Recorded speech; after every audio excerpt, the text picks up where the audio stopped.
Welcome to another video, another podcast episode. In this episode, in this video, if you're watching on YouTube, I'm going to answer some of the questions that I was asked a month ago in a survey. I sent out a questionnaire to my newsletter asking, what problems have you got with writing in English, if English is not your first language? And there are some interesting questions and comments here. I'm going to run through these questions and I'm going to answer some of these, and also I'm going to give you, some tips based on my experience as a writer. So, we've got the first one by LeAnn. LeAnn says she writes work emails and she's got a problem.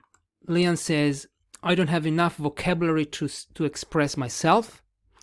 And also, she says, I'm unsure about whether my sentences are right or not, especially if they're grammatically correct or not. So the problem here, the problem that LeAnn has basically are related to vocabulary and grammar. Vocabulary and grammar are important, whether you like it or not. Vocabulary and grammar are what you need to express your ideas in writing, whether you're writing a work email, a book, a story, or an article, a blog post. Language is made of grammar. So when you write, I've been there too. When you are writing and you're like, is this correct? I don't know. How can I know? Okay, first of all, you need to improve your vocabulary and grammar. And there are a million ways to do that. Okay? The best way, in my opinion, not the best, what worked for me was to expose myself to a lot of language and noticing the language. So reading books helped me a lot. Listening helped me a lot. But in terms of writing, vocabulary and grammar, you can improve your vocabulary and grammar by practicing writing. Okay, you need to develop a writing habit, because it's a skill. It's like speaking. So if you don't write, how can you improve your writing if you don't write? That's the question. So LeAnn, to you, I would say, improve your vocabulary, work on your vocabulary, work on your grammar, but start now. Start writing now if you want to improve your writing, because you cannot expect to be, at this level of writing proficiency and get to this level without doing some work. It's always the same story. So there is also ChatGPT. ChatGPT is a fantastic tool to improve your writing, because you can put in a sentence, you can type in a sentence. I do this all the time. when I have problems, when I'm not sure if what I've just written is the best way to express this idea. Okay, so I just type, I wrote this. Do you think this is clear? Or can you please correct this sentence if there are any mistakes? Or I'm not sure if I could use this sentence or that sentence. What's the difference? So ChatGPT is free, is a useful tool for writers, and I think you should use it. You shouldn't use it to, of course, you shouldn't use it to write, to ChatGPT shouldn't replace you as a writer, okay? So it's a tool, but you shouldn't use it to let it do the work. If you want to write, I mean, it's so fun to write stuff. Why would you have a machine that does it for you? Why would you let an AI chatbot to do it for you? You can use it to help you improve your sentences. And then you can decide, okay, then ChatGPT says this. A better way to express this idea would be this. And then you compare. You can compare your idea, your sentence, with the one generated by the AI. So, improve your vocabulary, improve your grammar, and use ChatGPT for that. I don't see any problems with using that tool. Then we've got, let's see, we've got another survey here. Okay, Tanya. Hi, Tanya. You say that you write creative nonfiction and social media posts in English. And you say, while writing in English, I spend too much time checking out spelling, collocation, sometimes grammar structures. Besides, in longer text, I need to search for synonyms in order not to be repetitive. All right, so if you spend too much time checking your spelling, your collocations, and your grammar structures, what this tells me is that you care. This tells me that you care about your writing. You don't just want to write, anything that comes to mind without being accurate. Okay, so I think it's a good thing what I'm reading here, because I spend time checking out, checking collocations and grammar structures, not so much, to be honest. Not my problem, but what I spend time finding out about is vocabulary, because sometimes I'm not sure whether a word goes with another word, and I use the collocation dictionary for this. It's I will put a link in the show notes or in the description of this video. It's a dictionary, the Oxford Collocation Dictionary. I've been using it since, I don't know, since 2011 probably. And it's a fantastic tool, the free collocation dictionary. So I wouldn't, if you think you spend too much time,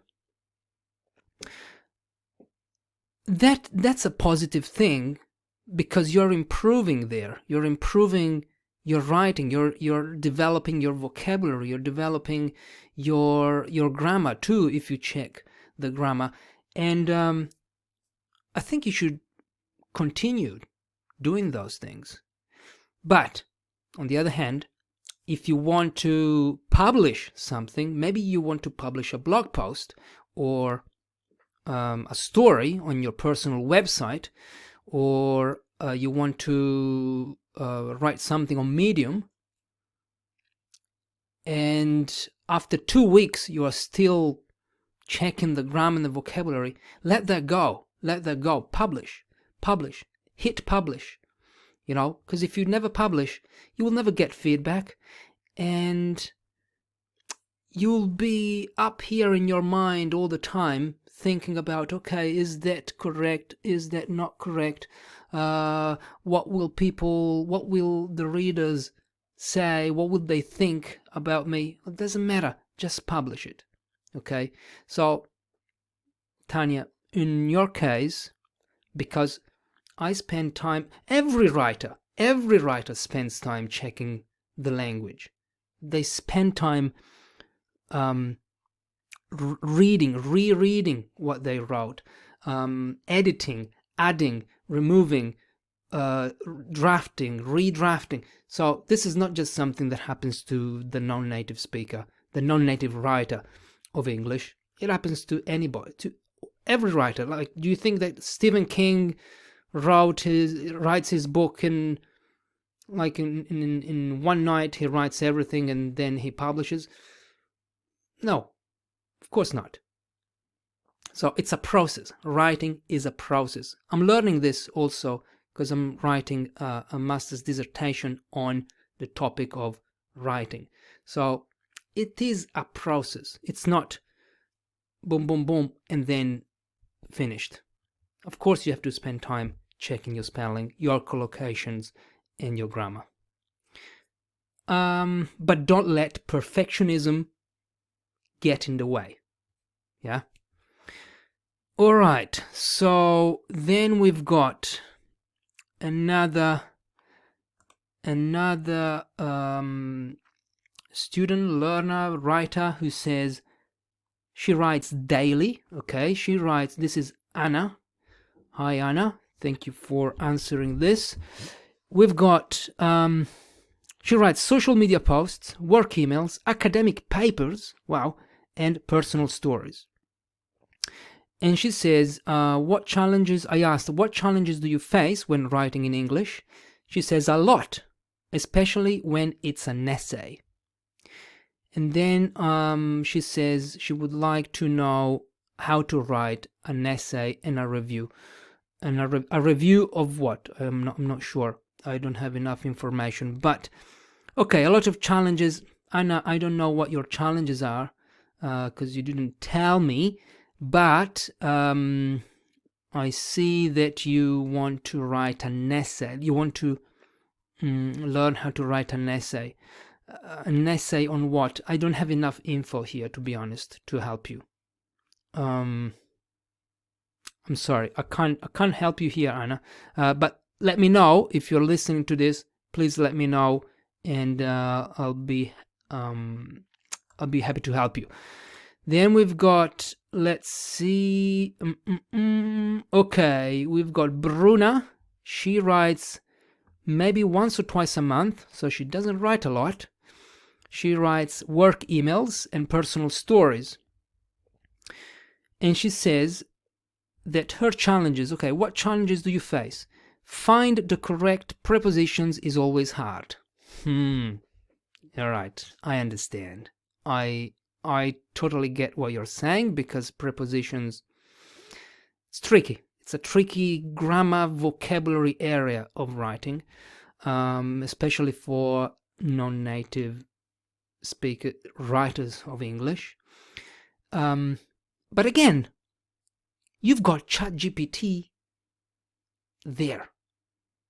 If you don't have it, subscribe and use it to improve your writing. Because what you could do is, okay, you write one sentence, then you write with one preposition that you think it's right. And then you say, is the preposition here correct or not? I'm not sure. Help me. ChatGPT will tell you. Boom, boom, boom. You will get, I like this, boom, boom, boom. You will get the a sentence, you will get an explanation. It's a teacher in your pocket, right there on your computer. I think you must use ChatGPT to improve your writing. Again, not to let, I don't want to, like, I received an email that it was clear it was written by ChatGPT. It was absolutely clear. And I'm like, why are you doing this? Like, I think ChatGPT shouldn't replace writers, and you shouldn't let that happen, but it's a useful, incredibly useful tool. Okay, so the right prepositions, the right grammar structure, the right, you're not sure about the right phrasal verb, you're not sure about the right order of the words, ask ChatGPT. It's amazing. Then, same with expressions, okay. Then she says, differences between American and British English can become confusing since, Okay, so for example, she gives an example, color and color. So COLOR, that's one spelling. I'm not sure if it's the American or the British one. And then COLOUR. Okay, color. So the pronunciation is the same. Well, I can tell you that when I took English language exams, and I took 3, the IELTS, the CPE, the proficiency, and the first certificate, I remember that in those exams they said that you should be consistent. Like, it doesn't matter if you use the British or the American one, but you need to be consistent. So if you start with the American one, you start a blog post, a book, an academic paper, anything that you write, you start with the American spelling, you keep using that. And there is another tool called Grammarly, it's a popular tool, that tells you if it's the American or the British spelling. Okay, you can get automatic corrections. I wouldn't worry too much about this, to be honest. The spelling that I used in my book, Any Language You Want, it was all American, because the editor who helped me, Trisha, she is American. So she said, which one do you want to use? I would rather help you with the American one because it's more familiar to me. So you can let's use that one if you don't mind. I said, yeah, to be honest, I don't care about if it's American or British. I get confused all the time, but because I've got Grammarly, it's an application. I can send you the link again. I can put the link in the chat, not in the chat, in the show notes. Grammarly will tell you if it's American or British. You can set Grammarly and say, I want to use British spelling. And any time you use the American spelling, you will get the word will be underlined in red, and it will say, change the spelling because this is British and you want the American one. So easily solved. Then okay, what else have we got? Okay, she says no, that's it. Let's move on to the next one. We've got another writer who says, okay, Lucely, I'm sure I forgot the pronunciation of your name. She says, I always have doubts about the order of the words. Sometimes I use the tenses incorrectly, and many times I don't find the correct word to express my whole idea. Same problem. Grammar and vocabulary. It's the same problem. Okay. ChatGPT can help you, of course. But if you want to improve your writing, you cannot rely entirely on ChatGPT. ChatGPT can be an assistant, but it doesn't know what you want to say. I mean, it can't read your mind. So ultimately, it's the responsibility of improving your vocabulary and your language is on you, right? So I'm asking you, writer who has problems with vocabulary and grammar, what are you going to do to improve your vocabulary and grammar? This is the question that you should ask yourself if you want to write better. What are you going to do? Are you going to read more?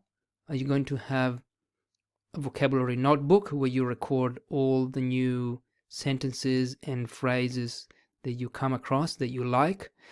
Are you going to write a blog post every day about the new words that you've learned and you're going to publish that post with an example sentence, you have to do the work, okay? If you care, I mean, maybe you don't care, but if you do care,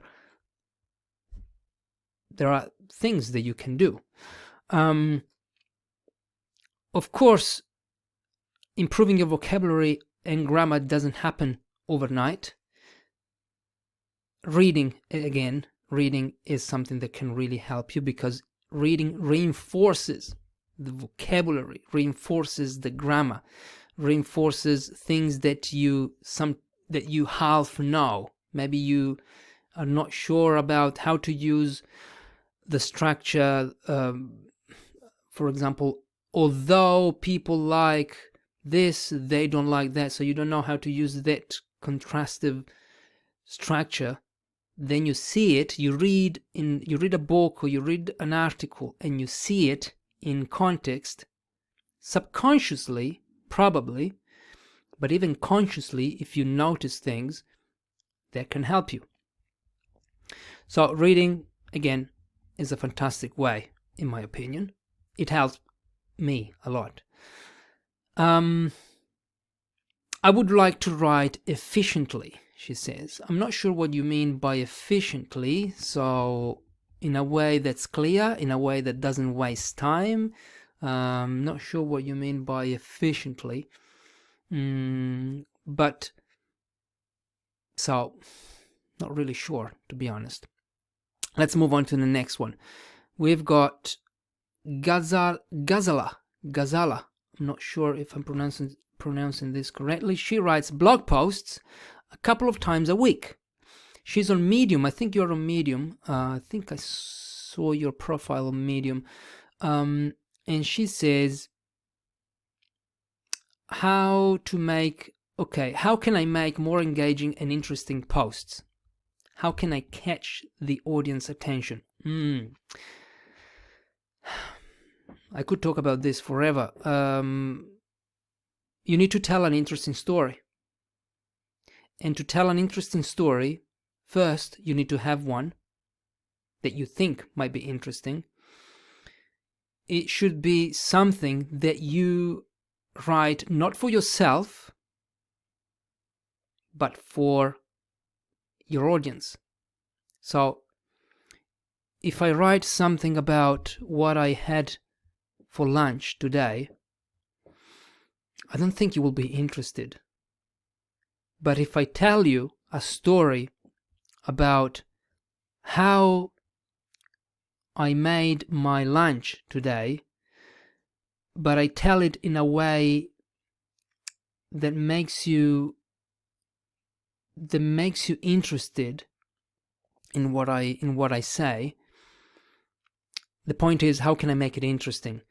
So if you are an aspiring cook, maybe you want to improve your cooking skills, and I start my story by saying, I've never been able to cook anything in my life. That's that first sentence of the blog post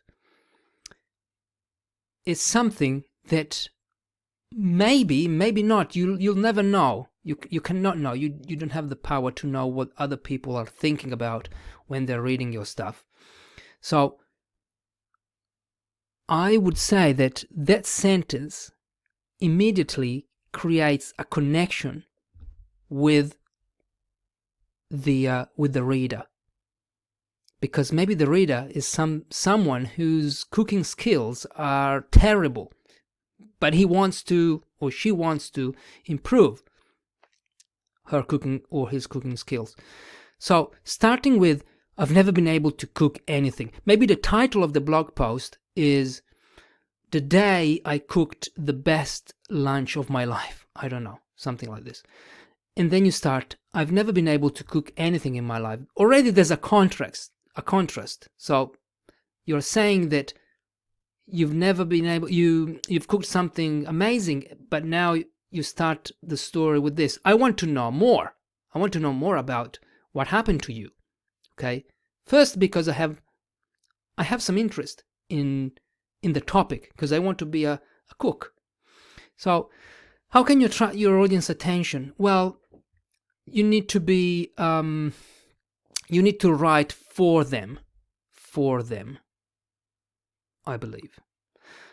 You cannot write for, you can also write for yourself, but again, if I say, oh, today, I start my blog post by saying, today I ate pasta with broccoli, and it was amazing. It was a fantastic dish that I made. Tomorrow I'm going to make it again because I love broccoli. So why am I reading your article?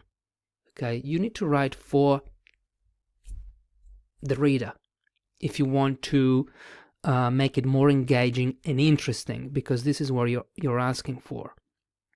Okay, and what I do, but I will make more videos about this and more podcasts, because when I write, I always think, how can I make the reader want to read the next sentence? Okay, so there is some suspense that you don't know the pronunciation. You need to I lost what was I saying? To make the reader want to read the next sentence. So okay, there is suspense, surprise, questions. You know, if you write a question, then in the mind of the reader you're like, okay, so I want to know the answer to this question. Let me read the next paragraph, the next sentence. So it's a dance. It's a dance between you and the reader. Okay, and it's a skill that you can develop. The more you write, the more you see what your audience want from your writing, what your audience like, and what they find interesting, what comments they leave on your blogs. The more you gather data, and the more I think you can improve. You can improve. And then you ask me, how can I improve my writing? Okay, this is cannot answer this question, because I want to improve my writing doesn't mean anything. I want to improve my listening, my speaking doesn't mean anything. Like, how can I improve my writing? Well, read. That's something, but maybe you're already doing this. So how can you improve your writing? You can I don't know, because it's too broad. It's too broad. I can give you the general guidelines, read, study grammar, find other writers who want to collaborate with you. You give each other feedback, all these things. But I can tell you how I improved my writing.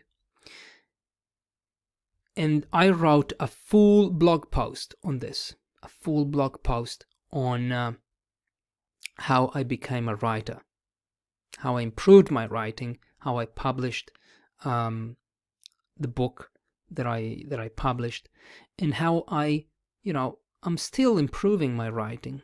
Stephen King is still improving his writing. So the link of this blog post will be in the description of this video, or in the show notes of the podcast. Okay, it's called a self-interview on how I became a non-English native writer. So basically, I interviewed myself about this topic, and I tell you everything there. Then we've got Yo, Y-O, I think it's pronounced Yo. This person said, how often do you write in English? Maybe once or twice a month. Okay. Work emails, academic papers, personal stories. Okay. This is an experienced writer, because he or she, I'm not sure if it's a woman or a man, It's been over 10 years since I started writing in English. I'm still confused about the proper usage of articles, though. All right, let me tell you that articles is the most intricate grammar point in English, because there are so many rules.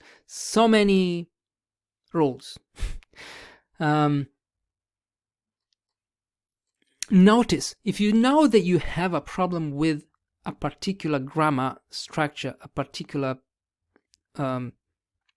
spelling form, or anything else, notice how those structures, those words, are used in context by more experienced writers than you. I have a problem with punctuation, okay? I'm often confused about if I need a comma, if I need the it's called the ham dash. The ham dash is like a little line between words. The semicolon. So punctuation is something that makes me scratch my head quite often. How do I improve my punctuation? I notice it. I deliberately notice punctuation in context. So when I'm reading my books, when I'm reading whatever I'm reading, I have that radar on. So I think I scan when I read and I see a comma, and I think, okay, so this is how I can also use the comma. This is just an example, but activate your radar and see how articles, in your case, are used in context when you're reading. That's why reading is important if you want to become a writer, if you want to improve your writing, and if you want to write better. And then you say, I think my issue with writing comes down to my issue with thinking. Interesting. That is, my thinking is not clear. I am not sure if it's something that I could I could get help with through this platform. Okay, this platform, you mean my newsletter. My newsletter is I'm planning to change what I send out in my newsletter, because right now I've been sending like short emails. I really love short emails, but I just send some a roundup summary of what I wrote during the week. I'm planning to change things a little bit because I want to help people with writing. I feel I am most qualified and experienced and passionate about writing, okay? More than speaking, more than the other English skills. I want to really understand what problems people have, non-native English writers have, and help you with that. So I'm concentrating on this. And when you say, I think my issue with writing comes down to my issue with thinking, it's a very interesting point, because I don't remember where I read it. I think it was on a book called On Writing Well. I'll put the link in the show notes. Basically, clear writing, he says, the author says, clear writing is clear thinking. So if you don't know what you want to say, it's very hard to write it. If you don't know what message you want to give, it's very hard to convey that message in the best possible way, because you don't know what you're talking about, right?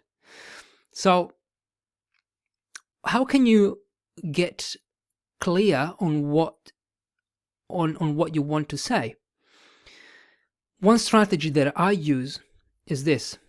When I'm not sure about an idea, an opinion, when I want to form some sort of argument around a topic, but I'm not sure, I start writing. I have a Google document, it's called My Journal, and I start just typing. Just type away. Free writing. This is also an activity that can help you improve your writing. Free writing. So you don't worry about punctuation. You don't worry about anything. Grammar. Doesn't matter. You just keep writing, and you see where that takes you. Okay? If it takes you to a place of clarity, well, that's something. That's something that you want. Okay? That's why writing is helpful to think. And this is why I write, basically. This is why I have a blog. And on the other hand, if you see that free writing activity, you do it for 15 minutes, you just vomit everything on the page. If that takes you nowhere, well, maybe it's not the right time to write about that topic, because you're still not sure. I have topics that I'm still, I have half-formed ideas. I can write about that. I can write about why I'm not clear on this idea or that idea. So, yeah. So I think my issue with writing comes down to issue with thinking. Well, write about what you're not clear about, and probably I think you will get clarity after that.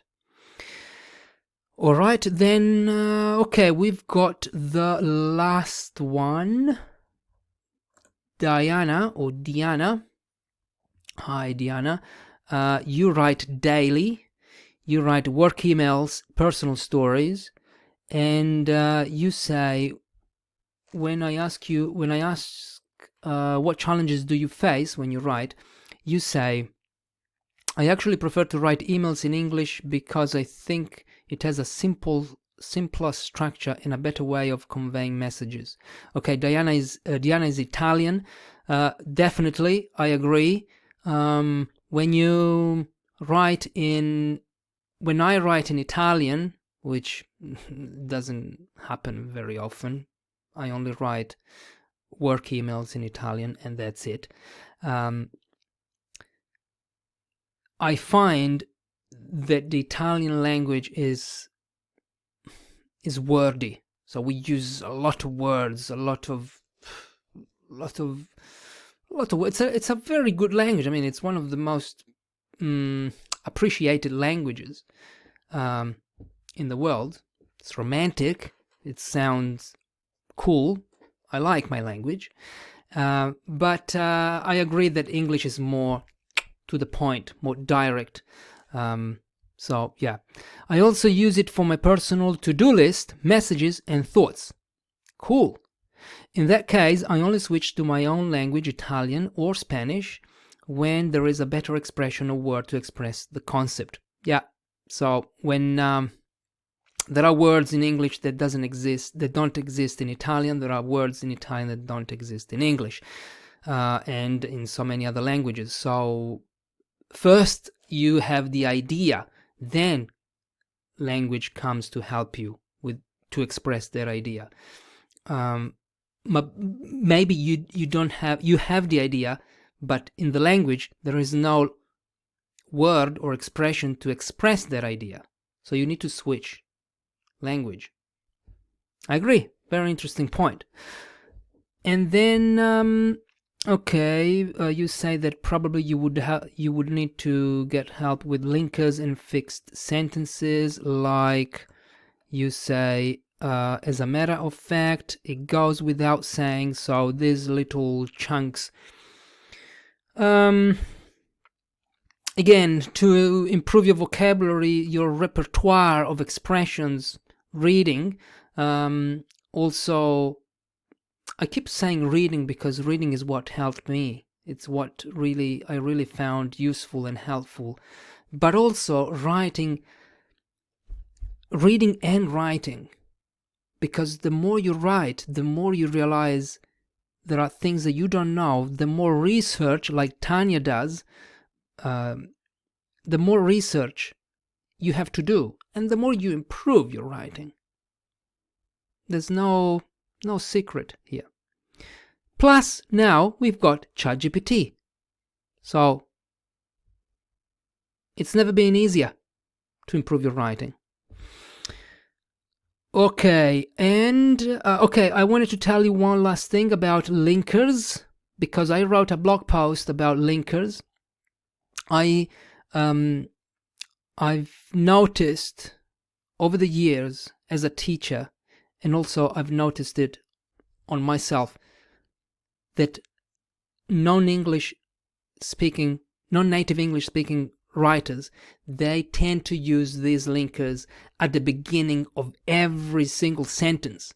So every sentence starts with therefore, in addition, as a result, nevertheless, all these linkers that you've been, I'm sure that if you took some language classes, they told you to use the linkers to connect your sentences, but they make your writing, unless you're writing something for an academic paper, for a piece of research, but these linkers are so clunky, so they slow everything down. They're not, most of the time, if you're writing